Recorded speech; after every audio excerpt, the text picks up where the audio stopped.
தமிழ்நாட்டில் school drop out அதிகமாயிடுச்சுன்னு சொல்லிட்டான். என்னடா இது உண்மையை ஏதோ சொல்லிட்டானா? இருந்தாலும் ஒரு சந்தேகம். செக் பண்ணி பார்த்தேன். இப்போ தமிழ்நாட்டோட நிலைமை பிரைமரியில 0%, அப்பர் பிரைமரியிலும் 0%, செகண்டரி எஜுகேஷன்ல 7.7 இருக்குது.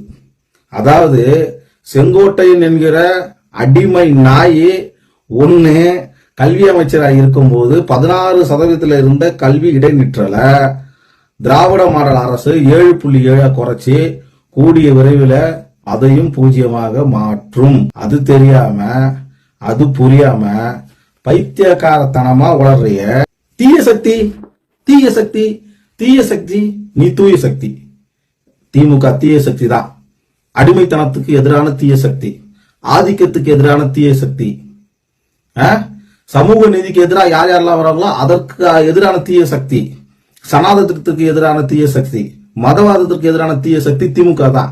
அப்படி இதுக்கெல்லாம் நாங்க எதிராக இருந்தா நாங்க தீய சக்தினா நாங்கள் தீய சக்தி தான்.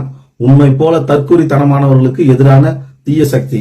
தற்கூரித்தனத்தை பரப்ப நினைக்கிற உனக்கு நாங்கள் தீய சக்தி. நண்ப நண்பிகளே, வள்ளுவரை எதிர்க்கிறாங்க, வள்ளுவரத்துக்கு முக்கியத்துவம் தர்றாங்க இவங்க, அறிவு திருவிழா நடத்துறாங்க இவங்க. எங்க பசங்களுக்குலாம் அறிவு வளர்ந்துரும், என்னை பார்த்து இப்படி கூச்சல் போடுறவனுக்குலாம் அறிவு வளர்ந்துரும், இவெல்லாம் அறிவு வளர்ந்துட்டா நான் கட்சி நடத்த முடியாது, இவனுக்கெல்லாம் அறிவு வளரக்கூடாதுன்னு நினைக்கிற இந்த இந்த பனையூர் பன்னிக்கு எதிராக நாமெல்லாம் ஒன்றுபடணும்.